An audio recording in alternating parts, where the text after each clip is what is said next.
pesquisarmos no Google cartão postal da cidade de São Paulo, 11 dos 20 primeiros resultados vão nos mostrar a ponte estaiada. O problema? Ela é símbolo de um pedaço muito pequeno da cidade, a qual a maioria dos moradores não tem acesso.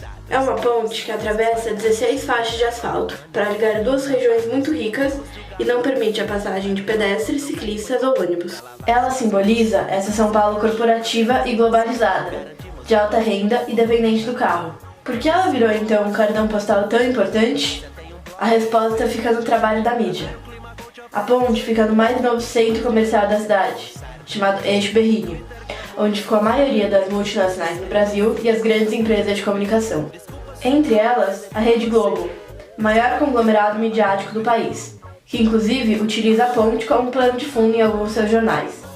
Essa importância da mídia local aparece até nos nomes. O da ponte, em homenagem ao empresário responsável por transformar a Folha de São Paulo em um dos maiores jornais do país, enquanto que o nome da avenida que leva até a ponte é dado em homenagem ao responsável por tornar a Rede Globo o que ela é hoje.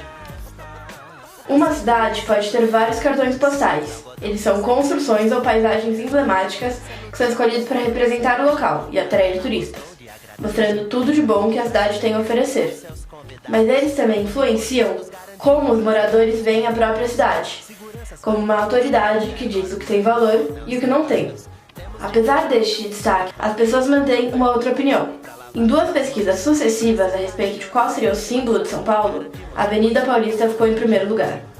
O que, para mim, faz sentido, porque ela é onde se fazem as manifestações, o maior corredor cultural da cidade e apropriado por pedestres, ciclistas, carros e transporte público. No entanto, uma coisa ainda me incomoda. Em 18 dos 20 primeiros resultados que aparecem no Google, é o carro que possui maior destaque nas fotos. Claro que essa escolha tem propósitos estéticos, mas não é só uma escolha entre fotografar uma avenida cheia de carros ou uma avenida vazia. Podemos fotografá-la cheia de gente. Em uma pesquisa do Ibope de 2011, 57% dos paulistanos disseram que deixariam a cidade e se mudariam para outro lugar se pudessem.